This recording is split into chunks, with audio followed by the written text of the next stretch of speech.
నిన్నీ భూమి మీదకి తెచ్చిన మీ అమ్మగారు బ్లెస్సింగ్స్ తీసుకో గణేష్.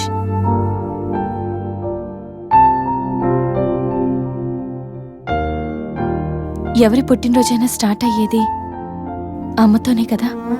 నువ్వు మంచివాడివి గణేష్. నువ్వు నవ్వుతూ ఎదుటి వాళ్ళని ఎప్పుడూ నవ్విస్తూ హ్యాపీగా ఉంటావు.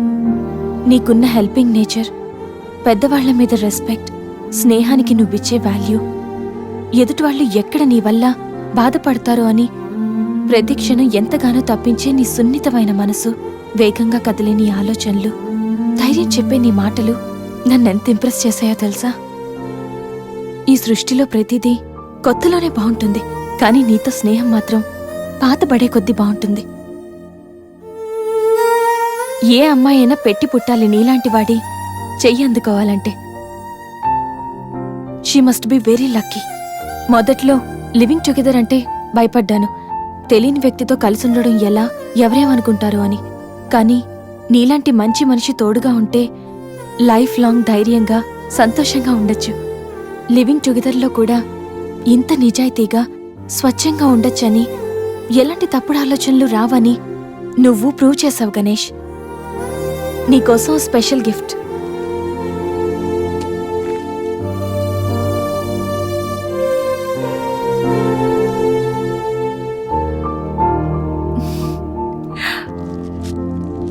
Many more happy returns of the day.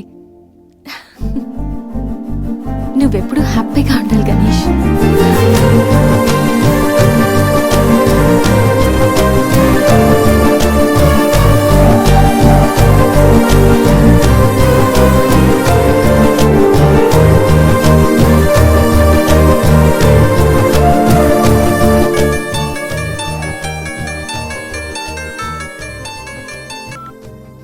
Hello సంధ్య, అక్కడ గణేష్ ఉన్నాడా? ఇందాక నుంచి ట్రై చేస్తుంటే ఫోన్ స్విచ్ ఆఫ్ వస్తుంది. ఉన్నాడు. ముందు వాడికి ఫోన్ ఇవ్వు. గణేష్, చెప్పరా.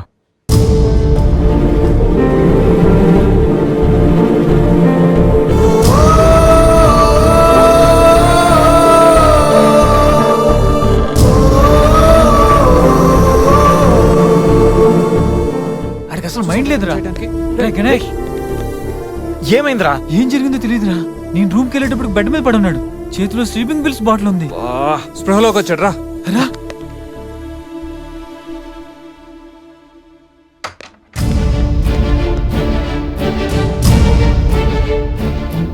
రే, నీకేమైనా పిచ్చా? సూసైడ్ అటెంప్ట్ చేసుకోవడం ఏంట్రా? మైండ్ ఉండే పని చేసావా? అసలు నీకేం తక్కువని? ఉద్యోగం ఉంది, చదువు ఉంది, మంచి ఫ్యామిలీ ఉంది, అడ్డమైన సొల్లంతా షేర్ చేసుకోవడానికి ఫ్రెండ్స్ మేము ఉన్నాం, అయినా బతకలేకపోతున్నావు నువ్వు.